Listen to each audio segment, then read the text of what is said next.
Il y a une vérité que les anciens philosophes connaissaient bien. Une vérité que l'on oublie souvent dans le bruit du monde moderne. Cette vérité, la voici. Ta vie ne changera pas par hasard, elle changera par discipline. Chaque jour, tu as un choix. Reculer ou avancer. Te plaindre ou progresser. Vivre comme un spectateur ou comme un acteur.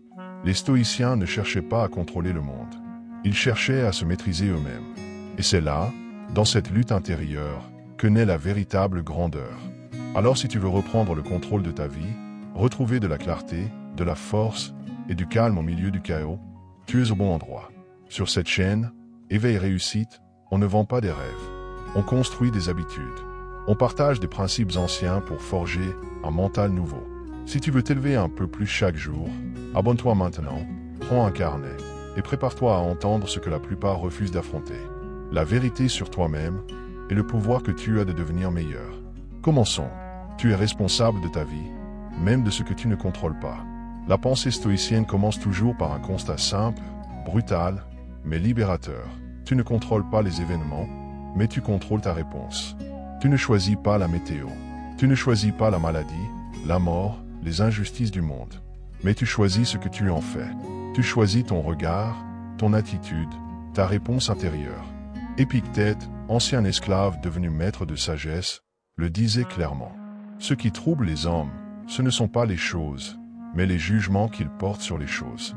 Autrement dit, la souffrance ne vient pas des faits, mais de ta perception des faits. Et là commence ta liberté. Car si tu ne peux pas changer ce qui t'arrive, tu peux toujours changer qui tu deviens à travers ce qui t'arrive. Prends un moment pour réfléchir à ceci. Combien de temps passes-tu à accuser les autres, le système, ton passé, tes blessures, tes échecs? Combien de fois dis-tu « ce n'est pas ma faute, je n'y peux rien ». La vérité, c'est que cette posture t'enchaîne. Elle te retire tout pouvoir, toute responsabilité, toute capacité de grandir. Les stoïciens te diraient ceci. Tu ne peux pas toujours choisir la douleur, mais tu peux toujours choisir la dignité. Tu ne peux pas toujours choisir la situation, mais tu peux choisir ta force intérieure. Et chaque fois que tu fais ce choix, même silencieusement, tu deviens plus fort. Tu avances, même dans la tempête. Ce n'est pas une morale vide. C'est un entraînement mental, un acte de courage.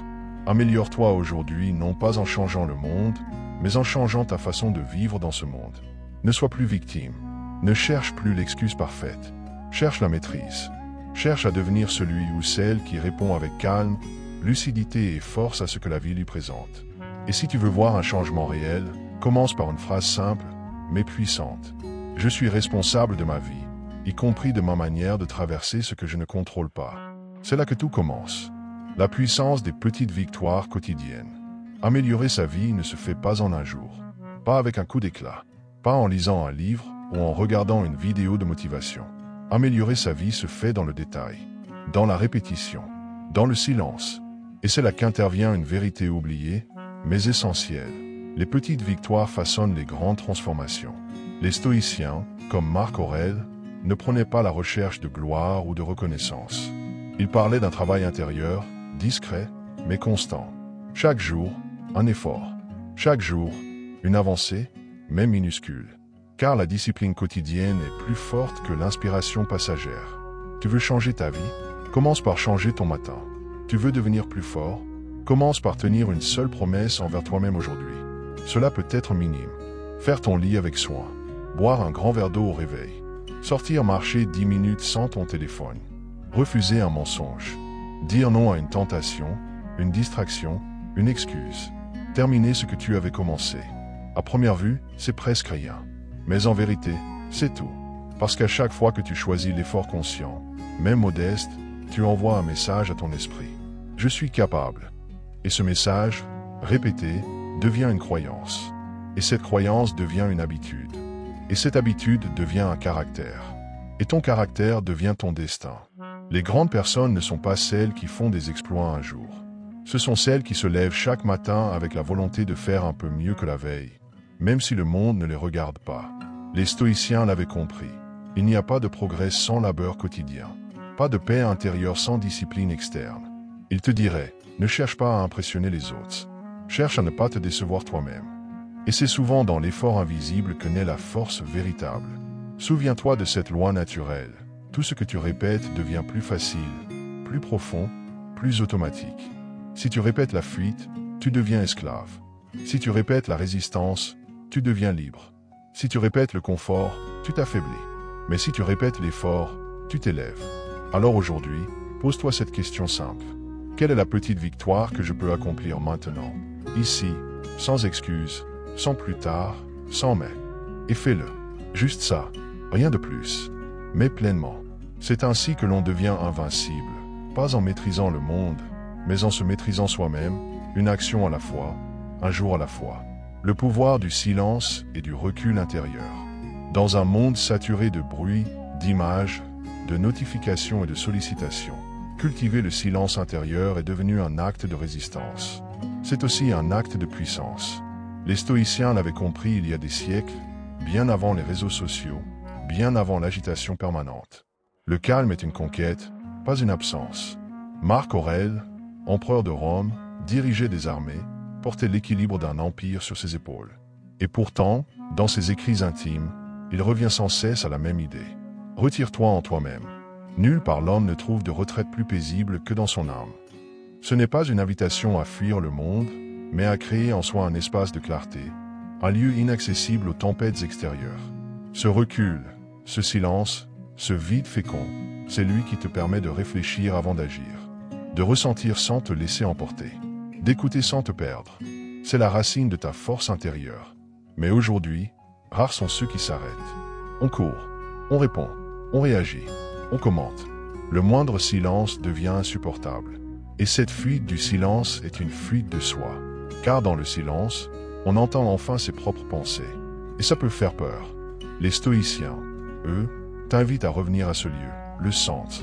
Ce n'est pas un lieu physique, c'est un état de présence lucide, stable, détaché du tumulte. Prends un exemple simple. Quelqu'un t'insulte. Si tu n'as jamais cultivé ce centre silencieux, tu réagiras. Colère, rage, justification, vengeance. Mais si tu as appris à faire un pas en arrière, à observer ton émotion sans Y fondre, alors tu reprends le pouvoir. Tu ne réagis pas. Tu choisis ta réponse. Et ce simple espace entre le stimulus et ta réaction, c'est là que se trouve ta liberté. C'est dans le silence que tu peux te poser les vraies questions. Pourquoi est-ce que je ressens cela? Est-ce utile? Est-ce vrai? Est-ce nécessaire? Est-ce que cette parole, ce geste, cette émotion me rapproche ou m'éloigne de la personne que je veux devenir? Cette capacité à rester calme au cœur du tumulte, à penser dans l'agitation, à rester digne quand le monde s'agite. C'est ce que les stoïciens appelaient la tranquillité de l'âme. Et cette tranquillité ne s'achète pas. Elle se cultive par l'introspection, par la lecture, par l'écriture, par la méditation, par le silence volontaire. Chaque jour, tu dois te demander, où est mon sens? Où est le calme en moi? Si tu ne l'as pas, cherche-le. Et si tu l'as perdu, retourne Y. Car sans ce silence, tu vivras dans la réaction. Mais avec lui, tu vivras dans la réponse choisie, consciente, pleine de maîtrise. Et cette maîtrise, c'est elle qui t'améliore. Pas de façon spectaculaire, mais de façon profonde, stable, irréversible. Le courage d'accepter ce que tu ne peux pas changer. Il existe dans la vie deux grandes catégories de choses. Celles que tu peux changer et celles que tu ne peux pas. Et toute la sagesse, toute la paix intérieure, toute la force d'un être humain dépend de sa capacité à faire la différence entre les deux. Les stoïciens n'étaient pas naïfs. Ils savaient que l'homme est limité. Tu ne peux pas empêcher les saisons de passer. Tu ne peux pas effacer ton passé. Tu ne peux pas forcer les gens à t'aimer. Tu ne peux pas éviter la maladie, la vieillesse ou la mort. Mais tu peux accepter. Et cette acceptation n'est pas une résignation. C'est un acte de courage profond. Épictète disait, « Ce qui ne dépend pas de toi, considère-le comme étranger. » Autrement dit, cesse de gaspiller ton énergie à vouloir contrôler l'incontrôlable. Pense à tout ce que tu as déjà perdu en colère contre la réalité. Des heures à ruminer une parole blessante. Des nuits à ressasser une injustice. Des jours à pleurer ce qui ne reviendra pas. Et pourtant, la réalité n'a pas changé. C'est toi qui t'es épuisé. Pourquoi? Parce que tu as lutté contre ce que tu ne pouvais pas changer. Imagine maintenant que tu changes de posture. Que tu dises, je n'aime pas ce qui m'arrive, mais je l'accepte. Non pas pour cautionner, mais pour cesser de résister intérieurement, pour retrouver la paix, et pour canaliser ton énergie là où tu peux encore agir. C'est cela, le véritable courage. Pas celui de frapper le monde, mais celui de regarder le monde en face, tel qu'il est, et de ne pas fléchir. Il est facile de se battre contre la réalité. Tout le monde peut crier, se plaindre, rejeter la faute ailleurs. Mais il faut de la force pour dire « c'est ainsi ». Et maintenant, que vais-je faire de ce qui est? Accepter ne veut pas dire approuver. Cela veut dire cesser de nier. Et à partir de cette lucidité, tu peux avancer. Tu peux choisir. Tu peux transformer ce qui est en tremplin plutôt qu'en prison. Marc Aurèle, dans son journal intime, écrivait « Aime ce qui t'arrive, car c'est ce que le destin t'a tissé. » Cela peut paraître dur, mais c'est l'acte suprême de liberté intérieure. Dire oui à ce qui est, non pas pour s'y complaire, mais pour reconnaître que l'instant est ton point de départ, jamais ton point final. Voici une question que tu peux te poser chaque jour. Qu'est-ce que je refuse encore d'accepter? Et puis une autre. Et si cette chose, une fois acceptée, devenait une source de force plutôt qu'un poids? Car lorsque tu cesses de lutter contre ce que tu ne peux pas changer, tu libères en toi un espace immense pour changer ce qui est encore entre tes mains. Et c'est dans cet espace que naît la transformation. La constance et la rigueur, piliers de la véritable grandeur. Nous vivons à une époque où tout doit aller vite. On veut progresser vite, réussir vite, changer vite. Mais tout ce qui va vite, s'effondre tout aussi vite. Les stoïciens n'étaient pas pressés. Ils savaient que la grandeur humaine ne se mesure pas à un instant de gloire, mais à la solidité d'un caractère forgé lentement, dans l'épreuve, la répétition, la discipline. Il ne s'agit pas de faire beaucoup, mais de faire chaque jour. C'est là que réside l'un des grands secrets du progrès. Ce n'est pas l'intensité ponctuelle qui change une vie, c'est la régularité. Tu peux lire pendant 8 heures un dimanche, puis plus rien pendant 2 semaines. Tu peux méditer pendant 40 minutes un soir, puis oublier pendant un mois.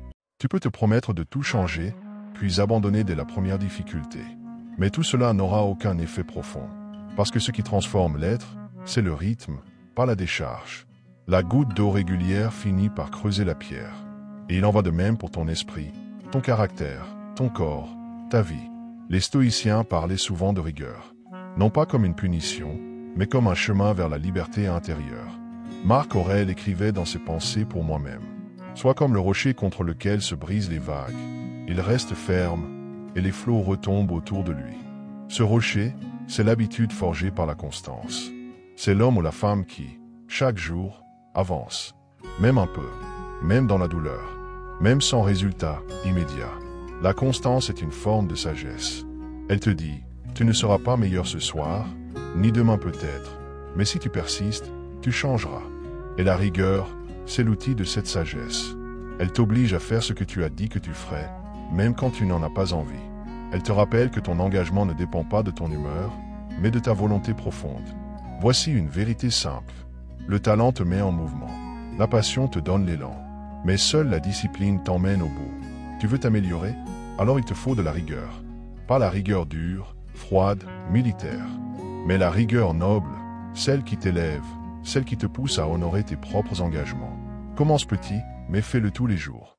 Un paragraphe lu, une marche de 10 minutes, 1 minute de silence, un exercice, une parole retenue, un geste de gratitude.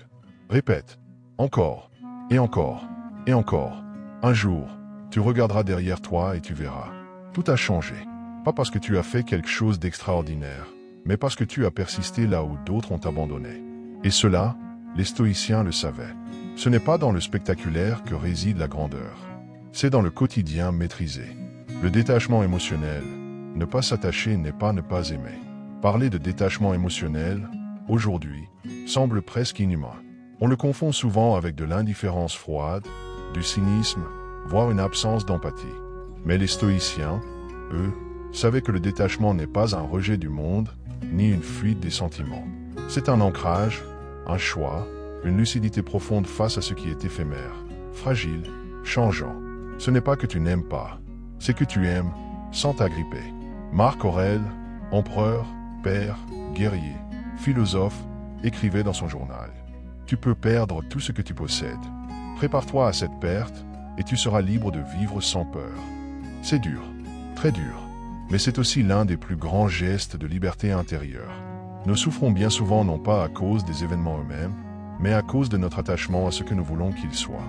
Nous voulons que les gens nous aiment. Nous voulons que notre santé soit parfaite.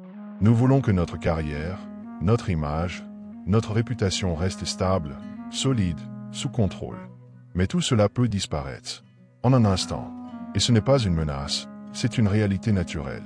Alors, le stoïcien se dit, plutôt que de nier cette impermanence, je vais l'embrasser. Je vais vivre avec elle, en paix. Il ne s'agit pas de ne plus rien ressentir. Il s'agit de ne pas laisser tes émotions prendre le contrôle de ta vie. Tu peux pleurer, tu peux être en colère, tu peux être déçu, touché, bousculé. Mais tu restes maître de ta direction. Tu ne te noies pas dans la vague, tu apprends à surfer dessus. C'est ça, le détachement. Et ce détachement est un outil de clarté. Lorsque tu n'es pas accroché à l'issue, tu es libre d'agir avec sagesse. Lorsque tu n'es pas prisonnier de l'émotion, tu peux voir la situation telle qu'elle est, non pas à travers le filtre de tes peurs ou de tes désirs, mais à travers la lucidité. Et c'est cette lucidité qui te permet d'apporter la bonne réponse. Prenons un exemple concret. Quelqu'un t'insulte. Si tu es attaché à ton image, tu exploses. Tu veux rétablir l'honneur, tu veux avoir le dernier mot. Mais si tu es détaché, tu peux te dire, ce qu'il dit n'est pas moi. C'est son regard, pas ma vérité. Tu choisis le silence, la hauteur ou une réponse calme. Et tu continues ton chemin. Tu ne t'es pas soumis à ton émotion. Tu as marché au-dessus. Les stoïciens appellent cela l'ataraxie, un état de calme imperturbable. Ce n'est pas qu'ils ne sentaient rien, c'est qu'ils savaient où placer leur centre de gravité. Voici une image. Le stoïcien est comme un arbre profondément enraciné. Le vent peut souffler, les branches peuvent plier, mais le tronc reste stable. Tu veux progresser chaque jour, alors apprends à rester stable même quand l'émotion monte. Tu ne peux pas empêcher le vent de souffler, mais tu peux travailler tes racines. Et ces racines, ce sont la conscience que tout passe, l'humilité de savoir que rien ne t'appartient vraiment, la force de ne pas te confondre avec tes émotions. Car celui qui est esclave de ses émotions sera toujours le jouet du monde. Mais celui qui les voit venir, les reconnaît, les traverse sans s'y accrocher, celui-là devient libre. Et la liberté intérieure, c'est le plus grand pouvoir qu'un être humain puisse conquérir. Le service et l'action juste, grandir, non pas pour dominer, mais pour contribuer. La croissance personnelle est devenue un slogan, un objectif que l'on poursuit pour gagner, pour séduire, pour dominer, pour briller. Mais pour les stoïciens, se perfectionner n'avait de sens que dans une seule direction, être utile au monde. Tu veux t'élever? Alors demande-toi pourquoi. Et surtout, pour qui? Car un progrès qui ne profite qu'à toi n'est pas un progrès, c'est un repli. Et les stoïciens nous rappellent que l'être humain est fait pour le lien, pour la communauté, pour l'action au service du bien commun. Marc Aurèle le dit sans détour. Ce qui n'est pas utile à la ruche ne l'est pas davantage à l'abeille.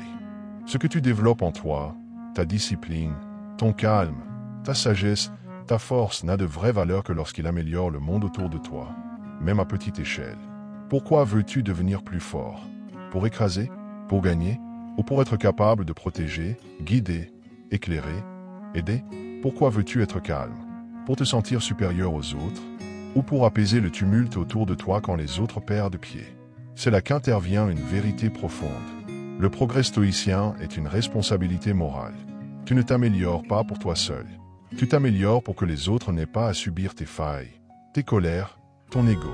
Imagine une société où chacun se levait chaque matin en se disant « Aujourd'hui, je vais faire ce qui est juste, même si c'est difficile. Je vais dire la vérité, même si elle ne plaît pas.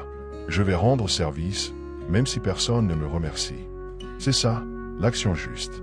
Pas spectaculaire, pas héroïque, mais répétée, ancrée, alignée. Le stoïcien n'agit pas pour être vu. Il agit parce que c'est juste. Et cela demande du courage, car le monde moderne ne valorise pas toujours ce qui est discret, humble, désintéressé. Mais c'est là que réside la véritable grandeur. Épictète nous invite à ce questionnement fondamental. Est-ce que ce que je fais aujourd'hui est conforme à mes valeurs profondes, ou suis-je en train de me trahir pour plaire, pour fuir, pour gagner? Et il nous pousse à cet idéal. Deviens quelqu'un dont les actions suffisent à parler, même dans le silence. Tu veux te forcer à t'améliorer chaque jour? Alors ajoute cette intention à ton chemin. Que chacun de mes progrès soit un cadeau pour ceux que je croise. Ton calme rassure, ta force soutient, ta rigueur inspire, ta présence élève. Car au fond, le but du développement personnel véritable n'est pas la réussite individuelle. C'est l'impact silencieux mais profond que ta transformation intérieure a sur le monde extérieur. Et c'est là que tu deviens non seulement meilleur, mais utile, indispensable, irremplaçable. Le temps est court, vit et progresse comme si chaque jour comptait. Il y a un mensonge dans lequel beaucoup vivent sans jamais s'en rendre compte. Ce mensonge, c'est de croire que la vie est longue, de croire qu'il y aura toujours un lendemain, qu'on a le temps de changer, le temps d'aimer mieux, le temps de se réconcilier, le temps de commencer ce qu'on repousse depuis des mois. Mais les stoïciens, eux, ne vivaient pas dans cette illusion. Ils savaient que la seule certitude que tu possèdes, c'est cet instant, le moment où tu lis ces mots, le moment où tu écoutes ta respiration, le moment où tu choisis d'agir ou d'attendre encore. Sénèque écrivait dans De la brièveté de la vie.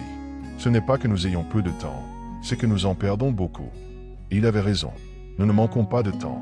Nous le gaspillons, en distractions inutiles, en pensées obsessionnelles, en conversations sans profondeur, en peurs qui n'arrivent jamais, en promesses qu'on remet à demain. Mais la vérité, c'est que demain n'est promis à personne. Et cette prise de conscience ne doit pas t'angoisser. Elle doit t'éveiller. Le stoïcien ne fuit pas la mort. Il l'intègre. Il ne se lamente pas sur le peu de temps. Il en fait un levier. Il se lève le matin avec cette conscience brûlante. Je pourrais mourir ce soir.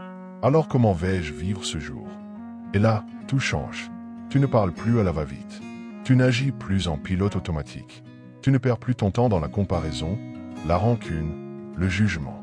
Tu fais ce qui compte. Tu dis ce qui doit être dit.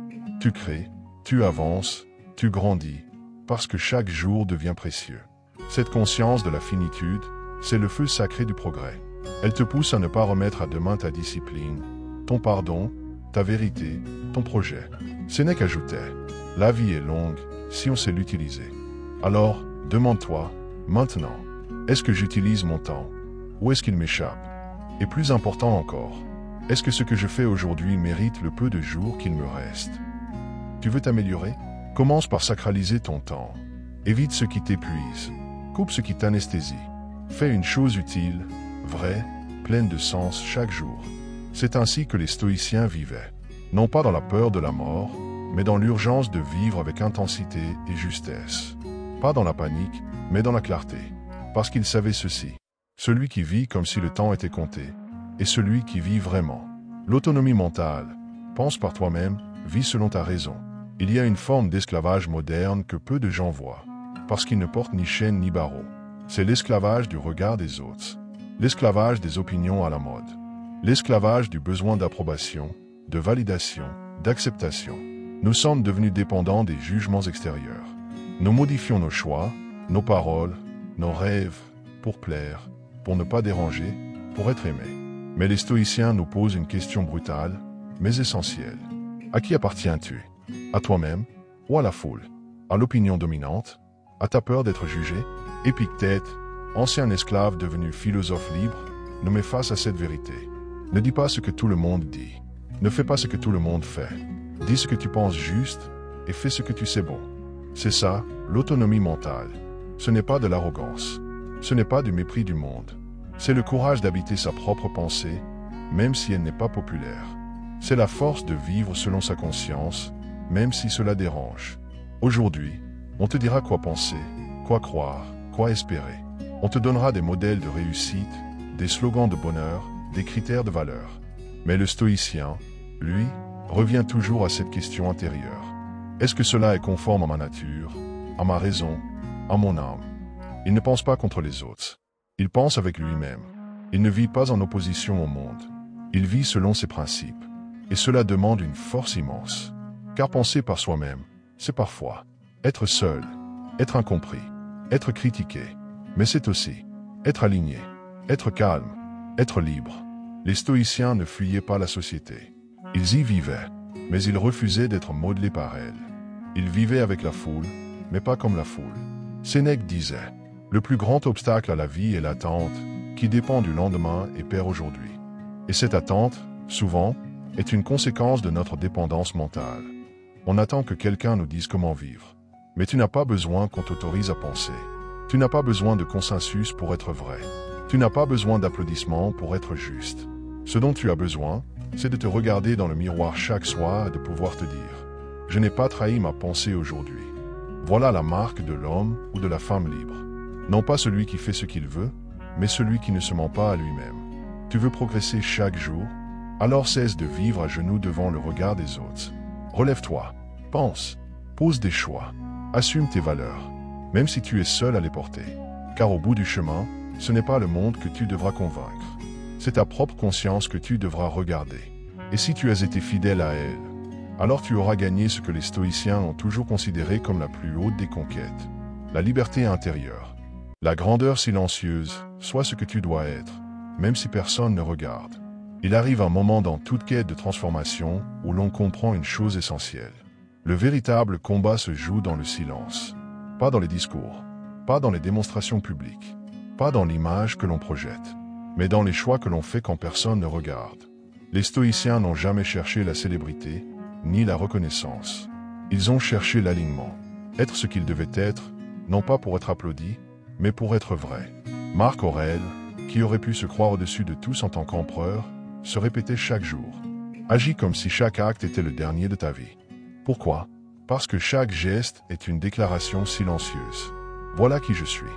Et toi, qui es-tu quand il n'y a personne pour te valider? Quand il n'y a pas de like, pas de témoin, pas de récompense. Quand tu es seul, face à toi-même, dans ce face-à-face que rien ne peut éviter. C'est là que se construit la véritable grandeur. Chaque fois que tu choisis l'effort plutôt que la facilité. Chaque fois que tu dis la vérité alors qu'un mensonge serait plus confortable. Chaque fois que tu persévères alors que tout te pousse à abandonner. Chaque fois que tu agis par conscience plutôt que par intérêt. Tu t'élèves, tu t'améliores, tu te prépares. Non pas à briller devant les autres, mais à honorer ce que tu es venu accomplir ici. Les stoïciens nous rappellent que le but n'est pas le confort. Le but n'est pas l'admiration des autres. Le but est de vivre selon la nature rationnelle, selon la vertu, selon ce que l'on sait être juste. Cela signifie se lever chaque jour avec une intention claire, se confronter à ses faiblesses avec lucidité, corriger, recommencer, progresser, même dans l'ombre. Devenir quelqu'un de fiable, de solide, de droit. Tu veux te forcer à t'améliorer chaque jour? Alors fais le choix du long terme. Fais le choix du silence sur l'apparence. Fais le choix du vrai sur l'agréable. Fais le choix de l'essentiel sur l'urgent. Rappelle-toi, le monde n'a pas besoin de plus de bruit, il a besoin de plus de profondeur. Et c'est ce que tu peux lui offrir, en travaillant sur toi, jour après jour, sans relâche. Pas pour être vu, mais pour devenir un homme ou une femme que rien ni personne ne peut corrompre. Voilà ce qu'est la grandeur stoïcienne. Une force calme, une âme stable, une lumière invisible, mais indestructible. Et c'est cette lumière que tu dois allumer en toi, chaque matin.